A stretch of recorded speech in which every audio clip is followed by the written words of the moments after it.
What's happening out there, model makers? It is time for yet another installment in the exciting adventures of the Accurate Miniatures 1/48 scale b-25b. Now, with this installment, we are going to get through, finally, after about 8 months of off and on wrestling with this thing, through clear to the point of having primer on all of the big parts of this thing. And man, what a relief that is. Feels like a real milestone. So, without any further rambling on my part, let's check it out. Okay, it's some weeks, actually maybe a month or so after the last clip that I did for this project. Because I've been working on other things, but I did get some other things done here. As I mentioned in the last clip, my next step with the tail was to go ahead and do all the basic body work and then rescribing on the tail. And I've done that, and it's pretty much complete, at least as complete as I think I'm going to get it. I'm reasonably satisfied with the work. You can see, starting underneath here, that I have primed and scribed all of that, and I think the joint is pretty good. It's at least as good as it was before. And here on the top, same thing. I've got a little bit of chipping there with the Bondo where it flaked away a little bit with the scribing, which is not too unusual, and I'm going to just have to see if I can smooth that up a little bit without completely redoing the process, because there's really no point in starting over, because there's no guarantee that it's going to be any better the next time around. That sort of chipping and flaking with primer and Bondo is just part of the package with rescribing, at least as far as I can tell. If somebody's figured out a way to completely avoid that, I'd certainly like to know. So anyway, then there's the bottom of the other side of the tail. So I feel good about this effort. That's the tail that I swore I didn't care enough about fixing, no matter how crooked it was. And I'm really glad that I decided to just go ahead and tackle it, because not only now will I not have to stare at that stupid thing being lopsided from now on, but it's an obstacle that I nutted up and overcame. And that's always good when you accept a challenge and step up to the plate, because that gives you confidence for the next challenge that comes along, and that's the whole process of skill building. So I'm good with that. I've also put a quick coat of interior green on the outside of all this canopy stuff, so that it will, for wherever it shows through on the inside, that it'll have the correct color. And that all looks pretty decent. I did use some Vallejo water-based putty on a couple of places here. And I did that because I may have talked about this before, but I have quite frankly gotten a little tired of perfect plastic putty. The stuff works great in certain situations. I like it on top of a water-based acrylic primer. It sticks pretty good to that. When I want to do something where I've got to rub it back and leave a little bit of evidence of a panel line, it works good for that. But the damn stuff dries out in the tube, and I've had 2 or 3 tubes show up already dried out. So I decided to try the Vallejo stuff instead, because I thought, well, it's also a water-based putty, and so it should be a good substitute. And also because, hang on a second, it comes with better packaging. It's got this little applicator tube that's really precise, and I thought, okay, this is going to be really a better situation. But this stuff is totally different. It does not dry hard and crispy like perfect plastic putty does. It's more rubbery. In fact, it's almost like a latex bathroom caulk, which is what I used to think perfect plastic putty was, but that stuff dries rubbery, it never sands very well, and if you're going to do the rub back method, you better do it quick, because once it dries enough to get rubbery, it's not moving. It was really frustrating. So anyway, I'm not going to use that stuff much, if at all, anymore. Okay, I also turned my attention back to the wings finally, which is good. And you can see that this one has gotten quite a bit of work to the point where not only is the engine installed, but it's got the cowling on it. There's some detail work that's been done in there. I've installed a few. Let's see if I can get that to focus. I've installed a few wires and hose type things that are tough to see, but yeah, they spice things up a little bit. And I did all of the rescribing on this wing. I've got myself a good drawing here that I found on the internet, and that helped me take care of all of that. But I'm going to talk about that in the next clip because I have not done the other wing yet. So let me move on to that, and I want to talk a little bit more about the scribing process and what I used to do that, and part of why I think it worked out as well as it did. Okay, so there are two things with scribing that I think really make all the difference in the world, and the first is picking the right tool. And I've been checking out some different ones, and I've been using this one from RBB Productions, which is pretty cool. It comes on a photo etch fret, and you sort of assemble it and install it on your normal small X-Acto knife handle. The only bad thing about that is that it's so thin that you can never tighten the grip enough to keep it from moving. So I basically just super glued it in there, and am dedicating this X-Acto handle to that purpose forever. Now I can still change the blade out if I need to, and it comes with some spares. Because you can see that the blade is a separate piece that you can, maybe if it'll focus, that you can pop out there and change if it gets dull.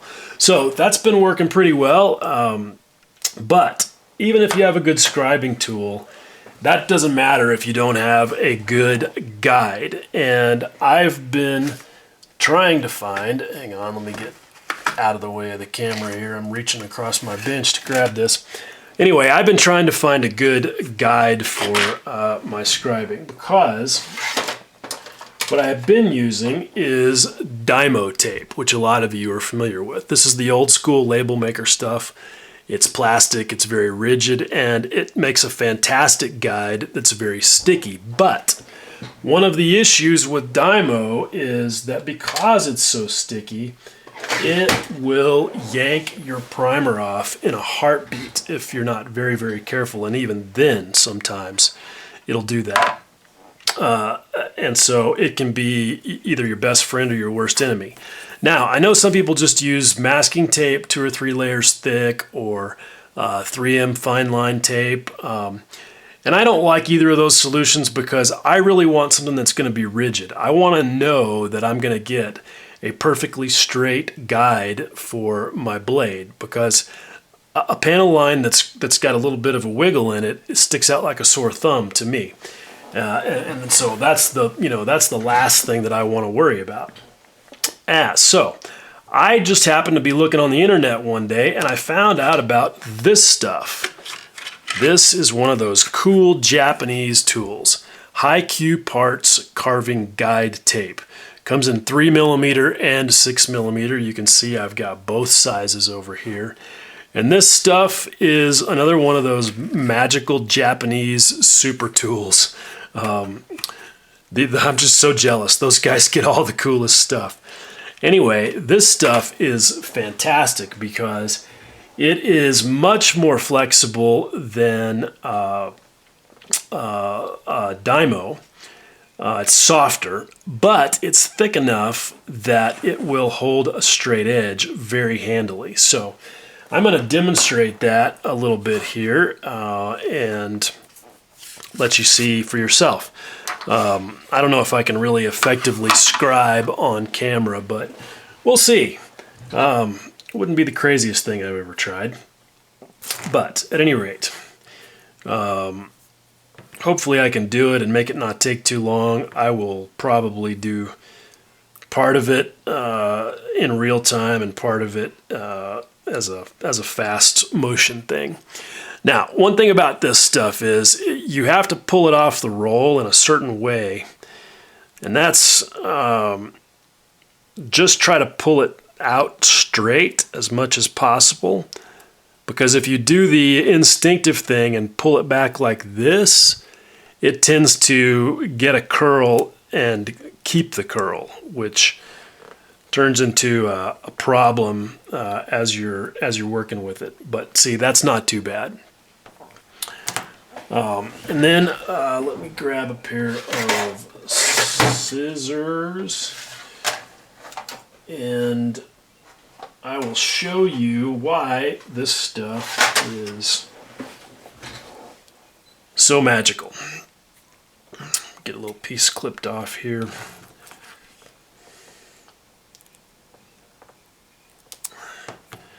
Okay, now you can see that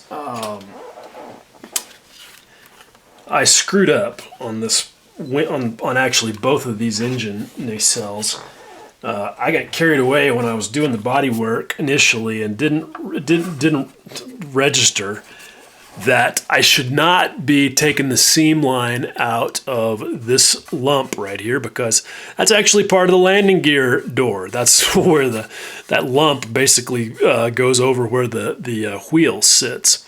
So that was a bad move. And now I have to rescribe the line across just that dome.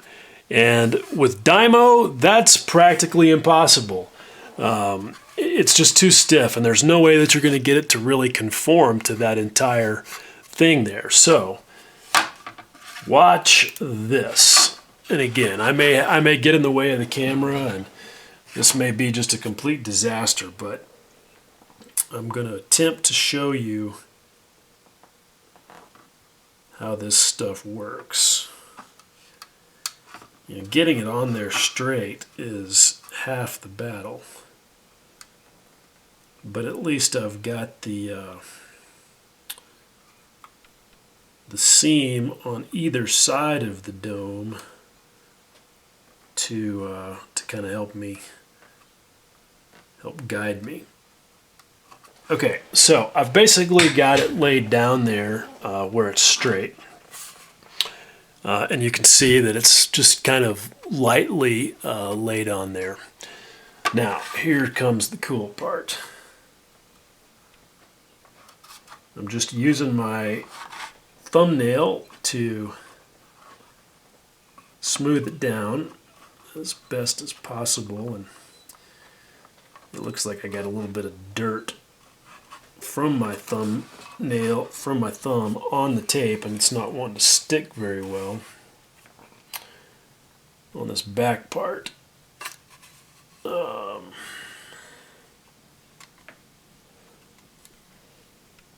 But this is still going to demonstrate what I'm after.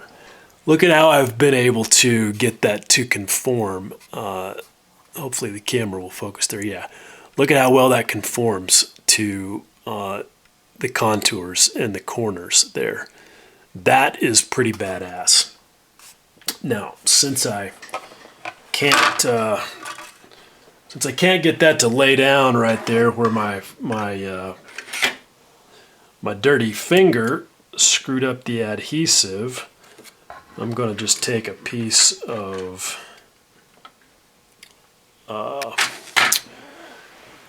masking tape and use that to hold it down so that I don't have to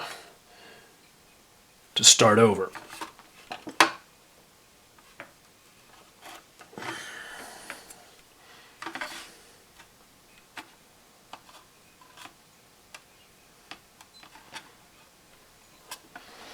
Okay, so that's kind of a claptrap affair there, but hey, that's what we do at Rube Goldberg Enterprises. Sometimes we improvise and adapt. Okay, now that I've got that totally secured on there, I'm going to go ahead and scribe it and hopefully not make a total disaster out of this in the process.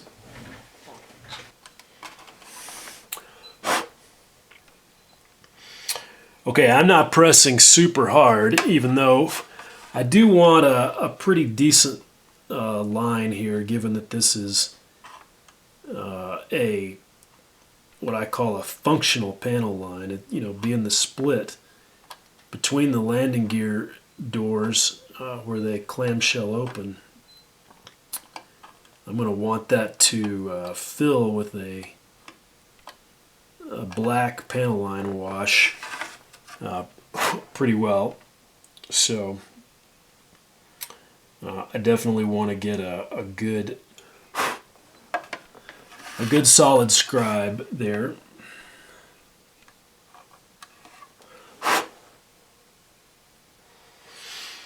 Okay, now I'm going to come back and do a little bit along this panel line as well.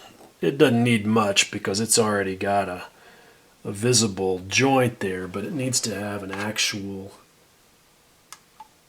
line. Okay, I did a pretty terrible job on that. I'm really kind of afraid to look at it and show it to you on camera, but it is what it is. If I have to redo it, then I'll redo it. But let's take the tape off and have a look. Now, I always peel this stuff carefully. Even with this, it is possible, I've found, for even this stuff to lift primer. So I just recommend, a soft touch with that. Okay, it's not too bad. You can take a look at it there. It's got a little bit of a wiggle in it, but it's not too bad. Especially given that it's going to be on the underside and never seen too much. I also find that when you've got a line that's freshly scribed and it's got, little goobers and bits of paint and plastic there, that a quick rub across it with some steel wool will knock all that down real quickly and improve the appearance of the line quite a bit. Another thing you can do if you're scribing into bare plastic is you can flood the line with Tamiya Extra Thin, and that kind of does a liquid polishing because of the solvent action. But you can see there now, at least I've got a line back where it belongs on the gear door split. So I'm going to go ahead and finish out the rest of this. You can see that what I have to do is on the top of the engine nacelles, you can see where I've done it on this wing. It's a pretty complex surface, and this tape is really going to help me out with that a lot, especially right here doing this curved line right there in that corner that won't focus now, but hopefully you can see that there. At any rate, I'm going to go ahead now and do all of that on the left wing, and we'll come back and take a look at it afterwards. Okay, before I scribe this part, I thought I would just show you how I've got that set up. You can see on the right wing, this section that I'm working on here is everything there behind the intake. And if you recall back from previous clips, that whole section had a really horrific joint from this piece being installed there. And so that all got completely smoothed over and filled in with putty. And there's not a lot of references left. So what I did is just going off of the picture on this drawing, just kind of eyeball it and get it where it looks pretty close. And setting up all three lines at once is definitely the way to go. And you can see how this high-Q scribing tape makes life a lot easier in this situation.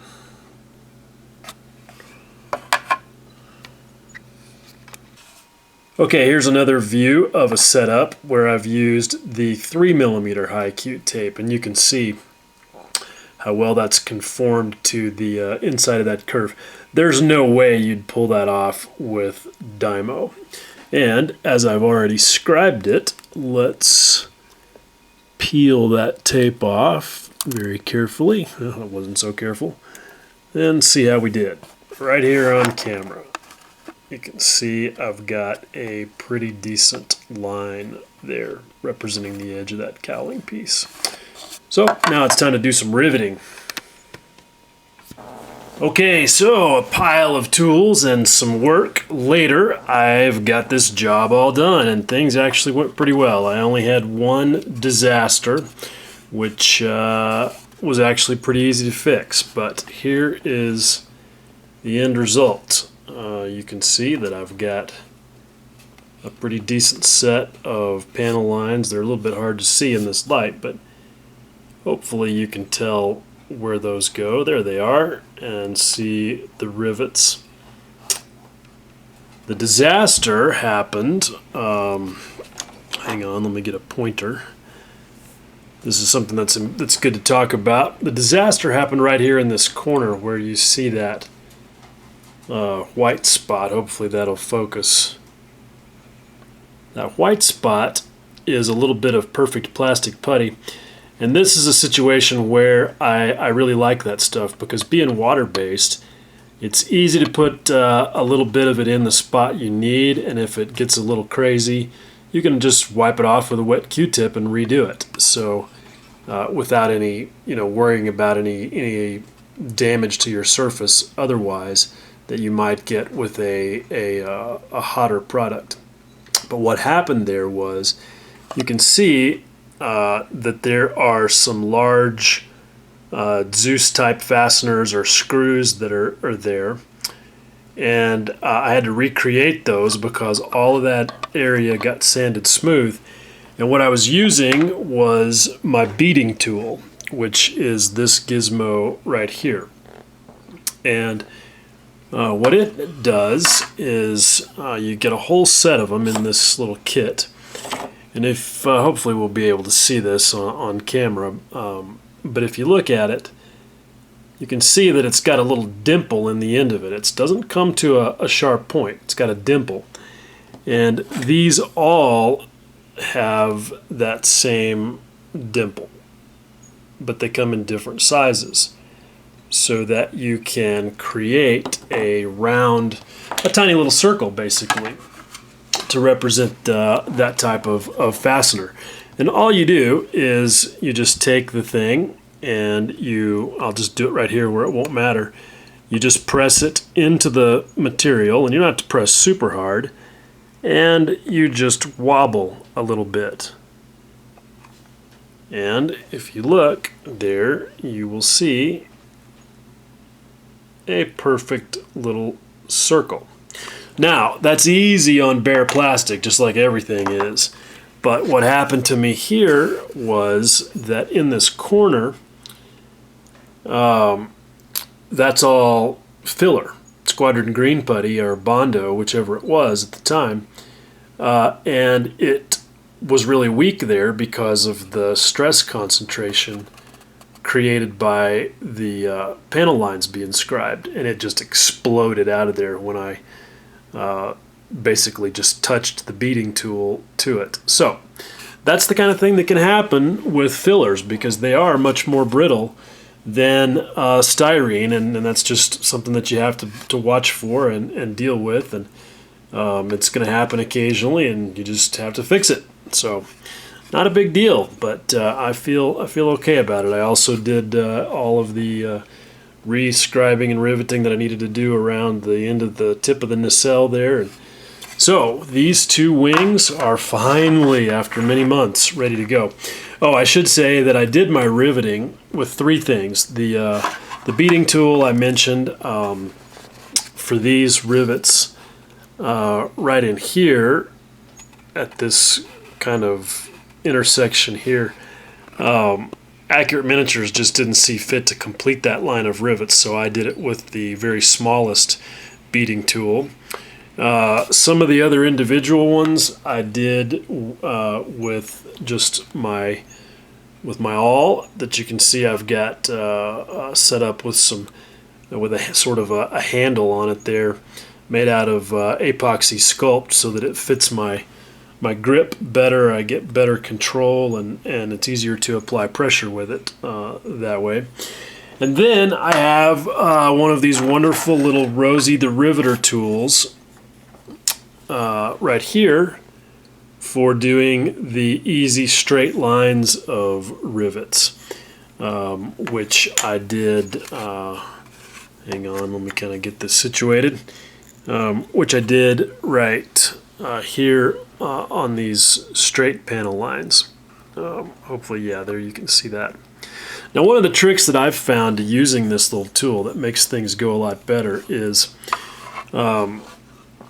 I'm right-handed, and so I position myself so that, let's say that I was going to run a rivet line along this groove right here. Obviously, I wouldn't. That's the aileron. But what I would do is I get the tool like this so that the wheel side is facing me, as opposed to this side, because as you can see, when it's flipped over like that, if the camera will focus, you can't really see the edge of the wheel because of the nut there. So what I do is I get it positioned so that I've got it with this side sort of facing me, and then I work on the opposite side of the line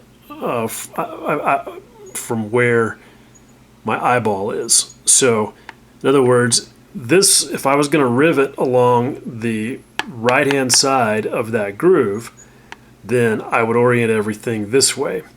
That way I can see as I'm moving the tool along how close it is to the line at all times, and that enables me to visually guide the thing. I don't have to use a mask or anything. Whereas if I was working on this side of the line, see, I wouldn't be able to see it. And so that would make it a lot more difficult to maintain my distance from the line and keep keep everything looking shipshape. So this is bad, this is good. Work on the opposite side of the line. And basically all you have to do is just roll that thing along. It doesn't have to be, it doesn't take a whole ton of pressure, and you'll create a very nice straight set of rivets. It's a fantastic tool.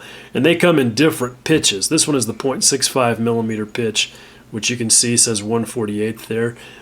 They come in both smaller and larger pitches for 1/72 and 1/32 scale riveting. Okay, as you can see, I've got the engine installed and the cowling glued on both wings now. But as always, there is yet one more thing to talk about with this silly project.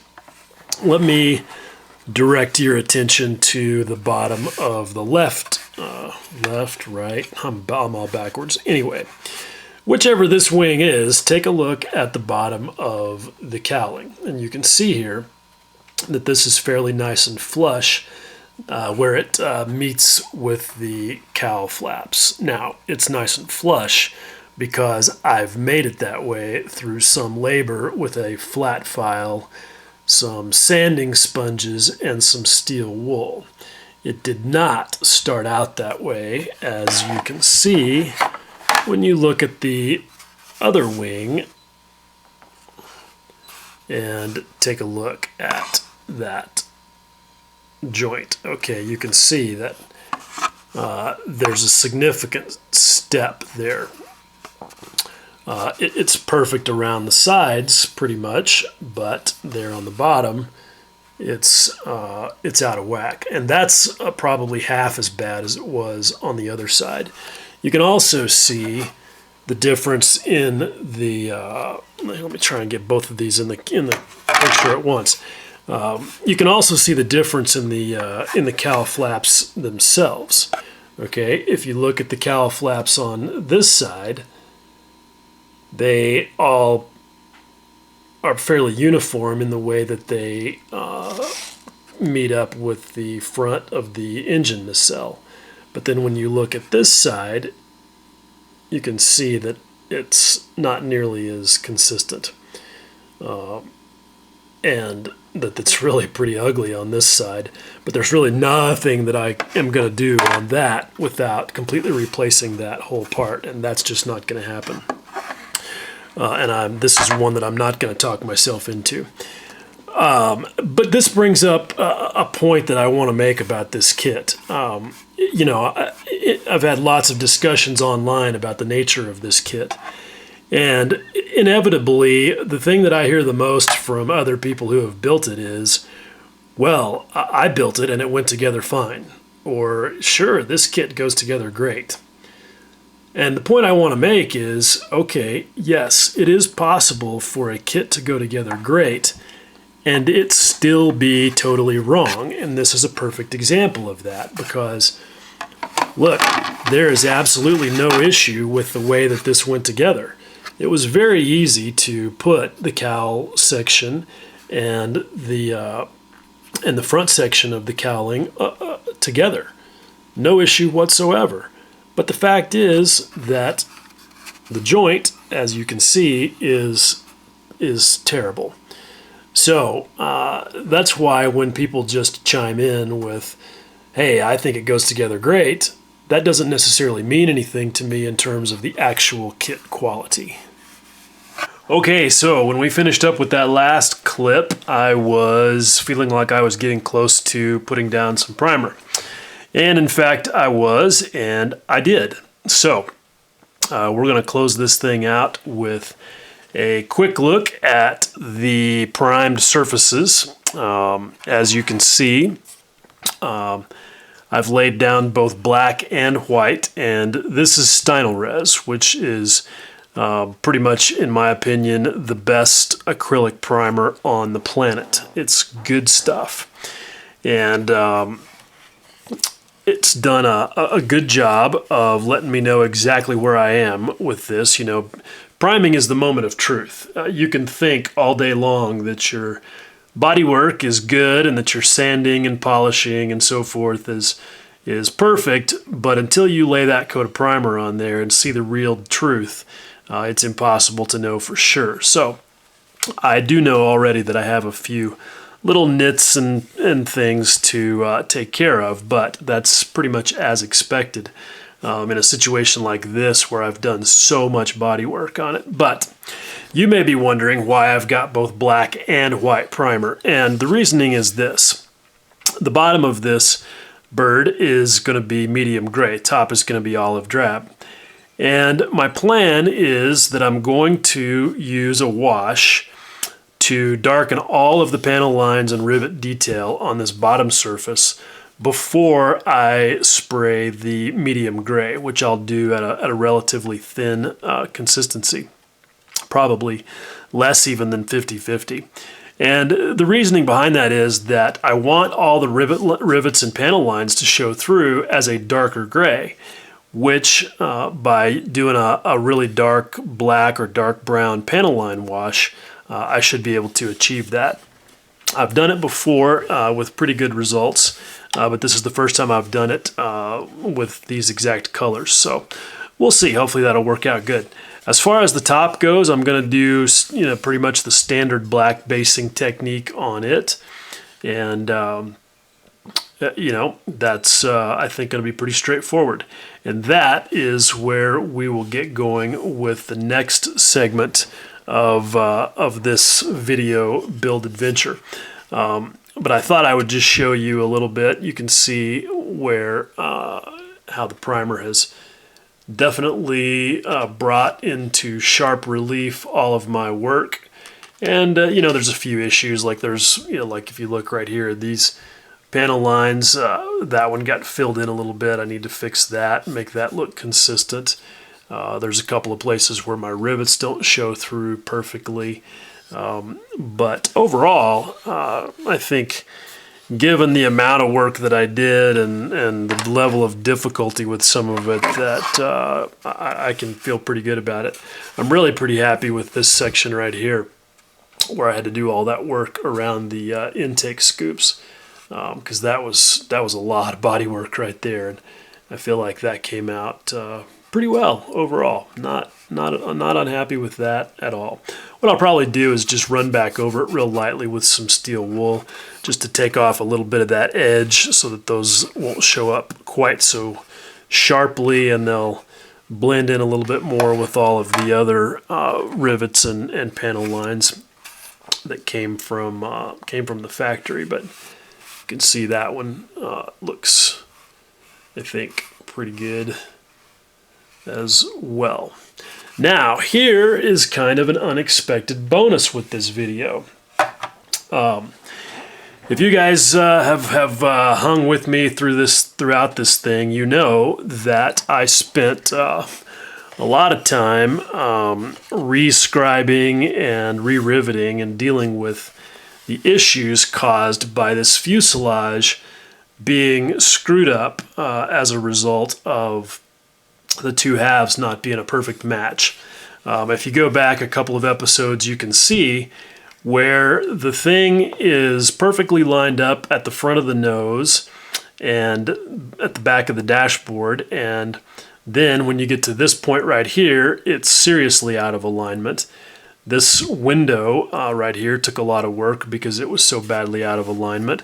And then of course the joins of all of these panel lines were out of whack. Clear back to basically this joint right here, where it once again somehow was mysteriously lined up.